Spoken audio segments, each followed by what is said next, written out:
BJP প্রার্থী অমৃতা রায়ের সমর্থনে নির্বাচনী জনসভা থেকে রাজ্যের শাসক দলকে তীব্র ভাষায় আক্রমণ। রাজ্যের বিরোধী দলনেতা তৃণমূল শৌচালয় চুরি করেছে, আবাসের বাড়ি চুরি করেছে, চাকরি চুরি করেছে, তৃণমূল গরু পাচার করেছে, কয়লা বালি পাচার করেছে। 100 দিনের কাজের টাকা চুরি করে এই তৃণমূলকে হারাতেই হবে। যেই প্রাক্তন সংসদের সাংসদ পদ চুরির দায়ে চলে গেছে, দেশ বিরোধিতার জন্য চলে গেছে, এরকম প্রাক্তন সাংসদকে ভোট দেবেন না। মোদিজির উন্নয়নকে বহাল রাখতে অমৃতা রায়কে ভোট দেবেন। এদিন নদিয়ার বেথুরা ডহরি দেশবন্ধু স্মৃতি পাঠাগারের মাঠে কৃষ্ণনগর লোকসভা কেন্দ্রের বিজেপি প্রার্থী অমৃতা রায়ের সমর্থনে জনসভা থেকে রাজ্যের শাসক দলকে এই ভাষাতেই আক্রমণ করলেন রাজ্যের বিরোধী দলনেতা শুভেন্দু অধিকারী। বুধবার সন্ধ্যায় একই মঞ্চে উপস্থিত ছিলেন রাজবাড়ির রাজবধূ অমৃতা রায় সহ বিজেপির শীর্ষ নেতৃত্বরা। এরপর মঞ্চে দাঁড়িয়ে মাইক হাতে নিয়ে একের পর এক আক্রমণ করতে শুরু করলেন শুভেন্দু অধিকারী। রাজ্যের শাসক দলের প্রতি একরাশ ক্ষোভ উগরে দিলেন। যদিও জনসভা শেষে সাংবাদিকদের মুখোমুখি হয়ে চাকরি বাতিল নিয়ে প্রশ্ন করলে শুভেন্দু অধিকারী বললেন, আমি এটা নিয়ে মন্তব্য করব না। ওটা পিসি ভাইপোর কোম্পানির ভিতরের ব্যাপার। কোন কর্মচারীকে রাখবে, কোন কর্মচারীকে তাড়াবে, ওটা ওদের নিজেদের ব্যাপার। তৃণমূল কোনো রাজনৈতিক দলই নয়, একটা প্রাইভেট লিমিটেড কোম্পানি।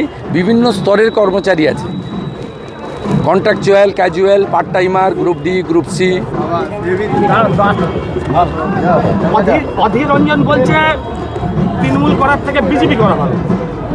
ও ওখানে বিজেপির যে ভোট ব্যাংক কারা আছেন আমি বলছি না, সেই ভোট ব্যাংকটাকে ডিস্টার্ব করতে চাইছি।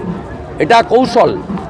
আমি নওদাতে সতর্ক করে দিয়েছি, কারণ 19 সালে উনি ভারতীয় জনতা পার্টি ভোটারদের বলেছিলেন, আমি তৃণমূলকে হারিয়ে দেবো, তোমরা আমাকে ভোট দাও, আমি জেতার পরে মোদিজির সঙ্গে কাজ করব।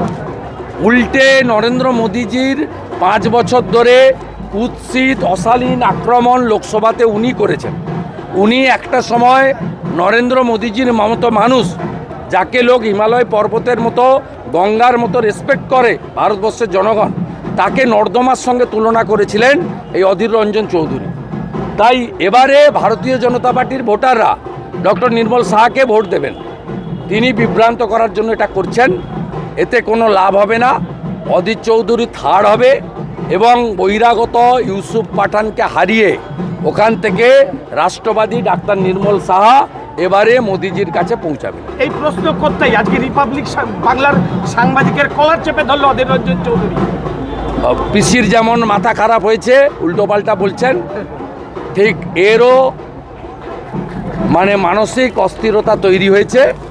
তিনি বুঝতে পারছেন যে 5-6 টার্মের এমপি, দিল্লির বাংলো, কেন্দ্রীয় সরকারের দেওয়া সিআরপি, সামনে পুলিশের পাইলট কার, সমস্ত স্ট্যাটাস 4 জুনের পরে শেষ হয়ে যাবে। তাই মানসিক অস্থিরতা থেকে এই ধরনের আচরণ করছে। ধৈর্য হারিয়ে কলার চেপে ধরেছে দাদা, ধৈর্য হারিয়ে মানসিক অস্থিরতা থেকে করছেন। বলুন আর কি।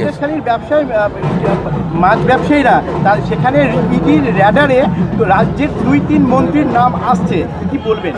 সবাই জানে তো, ব্যারাকপুরের প্রার্থী তিনি একটা মন্ত্রী, আর বিধাননগরের একটা লম্বা মন্ত্রী, যে মিউনিসিপ্যাল রিক্রুটমেন্ট স্ক্যামে যার বাড়িতে তল্লাশি হয়েছিল, আর একটা জেলে আছে।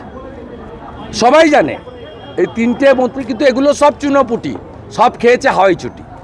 বারংবার বিজেপি কর্মীদের ওপর আক্রমণ, নবদ্বীপেও আক্রমণ করা হয়েছে, সেখানে রীতিমতো আহত হয়েছেন।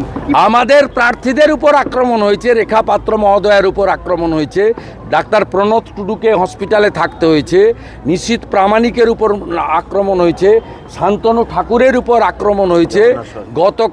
গতকাল সনাতন সোরেন, আমাদের এসটি সভাপতি ঝাড়গ্রাম, বিয়েবাড়ি থেকে ফিরছিল, মেরে মাথাতে কুপিয়ে দিয়েছে।